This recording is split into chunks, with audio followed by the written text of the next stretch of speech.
मेरठ के KMC hospital में oxygen की कमी से मरीजों की मौत का मामला लगातार तूल पकड़ता जा रहा है। मृतक मरीजों के परिजनों ने इंसाफ न मिलने पर देश छोड़ने तक का ऐलान कर डाला है।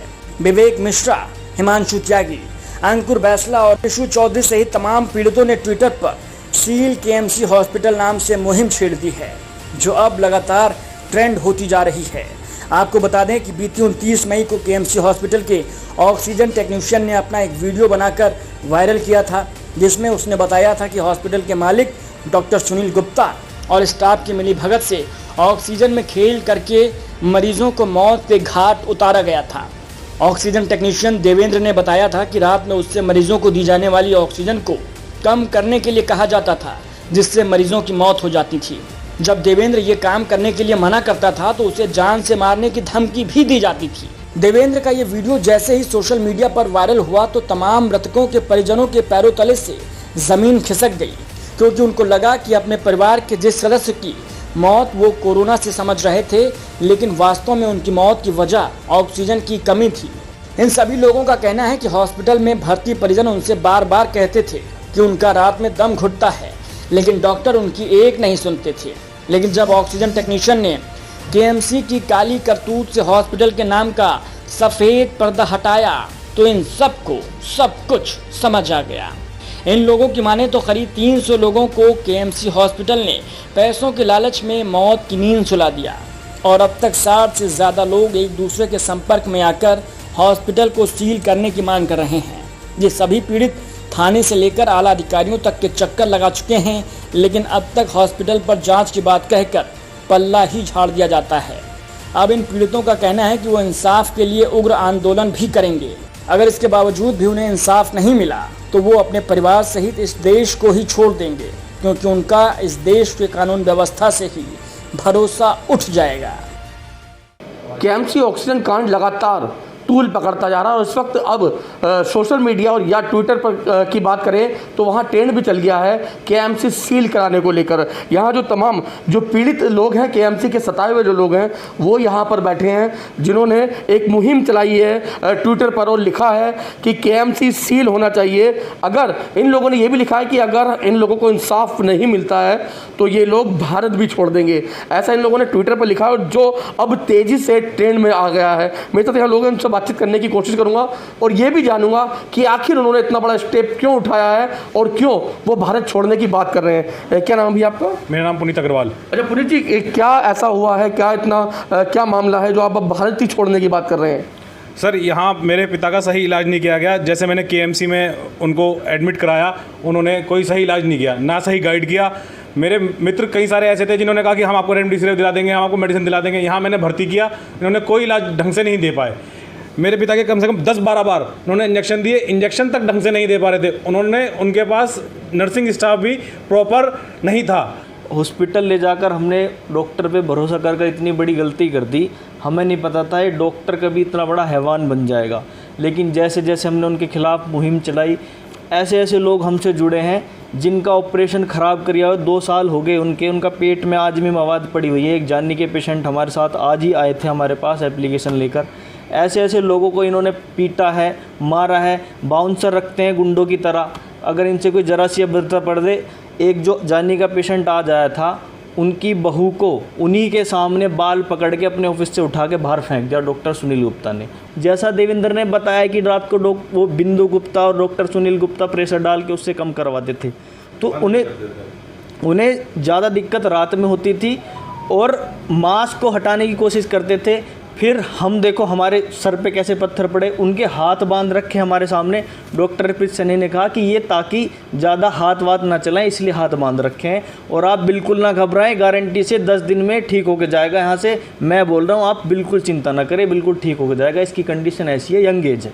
इस विश्वास पर हम वहाँ रहे, इसलिए हम ज़्यादा भागा दौड़ी नहीं करी। चारों तरफ अफरा तफरी का माहौल था, इसी विश्वास पे वहाँ चले गए। लेकिन ऐसे ऐसे लोग, मैं बता रहा हूँ, इतनी बुरी बुरी कंडीशन इस डॉक्टर की है, ये बिल्कुल अस्पताल नहीं, कसाई खाना है। कसाई खाना अगर आप सब लोगों की हिस्ट्री देखोगे ना, इतना बुरा हाल मचाया इस डॉक्टर ने, पता नहीं कितने लोगों की जान ली है। जब 22 तारीख की शाम को मैं उनसे मिलने गया तो मैंने उनको पानी वानी पिलाया, क्योंकि लोग पानी पिलाते नहीं थे, उन्हें प्यासे मार के रख रखा था।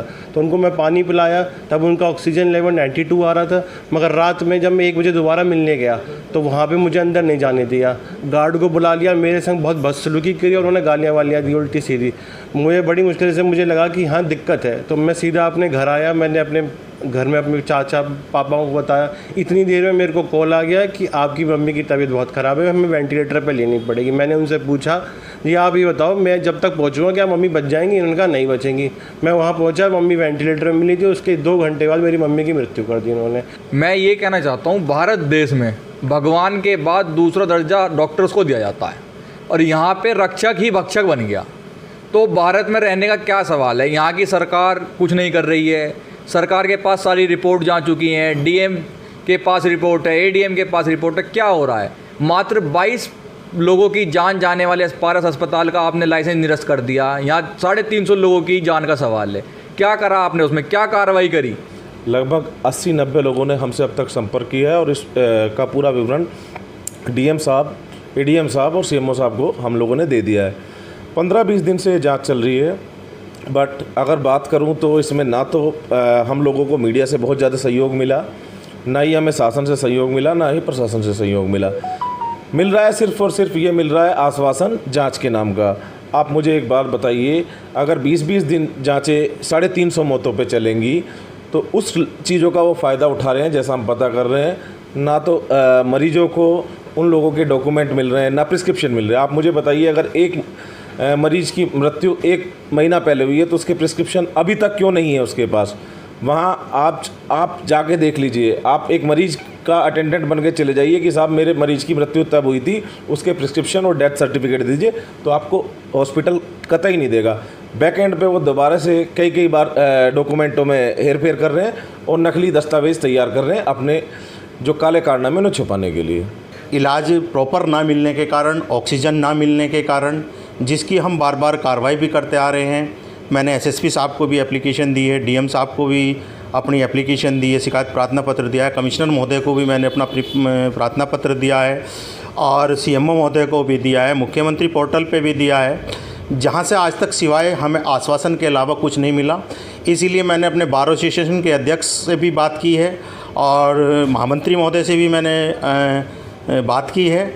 अगर इस पर कोई कार्रवाई नहीं होती तो नेक्स्ट वीक मैं अपने अधिवक्ता संघ से, अपनी बार से एक बड़ी मुहिम और उसके ख़िलाफ़ एक प्रॉपर तरीके से प्रदर्शन करने के मूड में हैं, क्योंकि ये लोग सिवाय उसे बचाने के चक्कर में, क्योंकि प्रॉपर प्रशासन, शासन और सत्ताधारी लोग सब मिले हुए हैं और ये उस पर कार्रवाई नहीं होने दे रहे। जब एक पारस हॉस्पिटल आगरा पे 25 डेथ होने के बाद तुरंत एक्शन लिया जा सकता है, जहां 350 लोगों की डेथ हुई है, तो वहां एक्शन क्यों नहीं लिया गया आज तक? 29 तारीख में एक वीडियो वायरल हुआ, 29 तारीख से आज 8 जून हो गई है, लगभग 10 दिन हो चुके हैं, आज तक कोई एक्शन ही नहीं लिया गया। तो बिल्कुल अगर हम सुनील गुप्ता की बात करें, केएमसी हॉस्पिटल के मालिक है जिस पर बार बार आरोप लग रहे हैं डॉक्टर सुनील गुप्ता, तो बताया जाता है कि सुनील गुप्ता रसूखदार व्यक्ति है, उसके सभी जगह अच्छे लिंक भी हैं, चाहे शासन की बात करूं चाहे प्रशासन की बात करूं, सभी जगह उसके अच्छी लिंक बताई जा रही है। तो कहीं ना कहीं ये कारण भी है जो अभी तक ये मामला सिर्फ जाँच चल रही है। इस मामले में अभी तक पुलिस या शासन या प्रशासन कोई भी निष्कर्ष नहीं निकाल पाया है। लेकिन अगर आगरा की बात करूं तो आगरा में कुछ ही घंटों में कार्रवाई हो गई, हॉस्पिटल सील हो गया और लगातार गिरफ्तारी का जो दौर भी जारी है। लेकिन यहाँ जो लोग हैं, जो पीड़ित लोग हैं, उनका साफ तौर पे यही कहना है कि अगर उनकी बात नहीं मानी गई, उनको इंसाफ नहीं मिला, तो फिर उनको भारत छोड़ने पर मजबूर होना होगा। मेरठ से अपने सागर के साथ लोकेश टंडन।